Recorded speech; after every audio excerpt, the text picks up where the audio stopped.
మా దేశం రండి, ఇక్కడ పెట్టుబడులు పెట్టండి, మీ వస్తువులను మా దేశ ప్రజలు కొంటారు, మీకు మంచి గిట్టుబాటు అవుతుంది అని బయట దేశాల కంపెనీలను ఈడికి రమ్మని ఆహ్వానిస్తున్నాం. వాళ్ళు కూడా వచ్చి పెట్టుబడులు పెడుతున్నారు.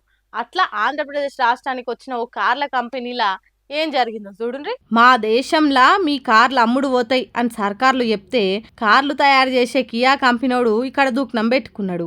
అయితే కార్లు కొనుడు కాదు, కొత్తగా తయారు చేయబోయే కార్ల ఇంజన్లు ఎత్తుకపోయినరట. మళ్ళా ఒక్కటి కాదు రెండు కాదు, ఏకంగా 900 కారు మోటార్లు కథం చేసిండ్రట. సత్యసాయి జిల్లాలున్న కియా కార్ల కంపెనీల దొంగలు పడి కండ్లు బయలుగా అమ్మేటట్టు చోరీ చేసిండ్రట. మరి టెక్నాలజీల తోపు దేశాలలో ఒకటైన కొరియాలో పుట్టిన కియా కంపెనోడు ఎందుకు మర్చున్నాడో సెక్యూరిటీ బందోబస్తు చేసుకోకుండా దొంగలు 900 ఇంజన్లు ఎత్తుకపోయే ఛాన్స్ ఎందుకు ఇచ్చిండో, లేకుంటే అన్ని తీర్ల జాగ్రత్తలున్నా దాంట్లో పనిచేసే ఇంటి దొంగలే ఇంతటి పని చేసిండ్రా అనేది పోలీసులు తేల్చాలి.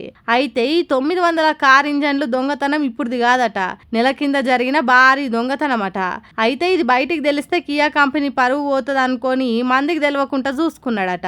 మరి వార్త ఎట్లా బయటికి ఒక్కిందో తెలియదు, మన దాకా చేరుకున్నది. మరి 900 ఇంజన్లను ఎత్తుకపోయి నోడు ఏం చేస్తాడు, ఎవలకు అమ్ముకునేటట్టున్నది, అసలు వాడు బయటి దొంగ లేకుంటే ఇంట్లో దొంగ అనేది పోలీసులు తొందరగా కనిపెట్టాలి. బయటి నుంచి వచ్చి ఇక్కడ పెట్టుబడి పెట్టేటోళ్లకు భరోసా ఇయ్యాలని పోలీసులను కోరుతున్నారు. పెట్టుబడులు వస్తే ఇంతో కొంత కొలువులు వస్తాయని కోరుకునేటోళ్ళు.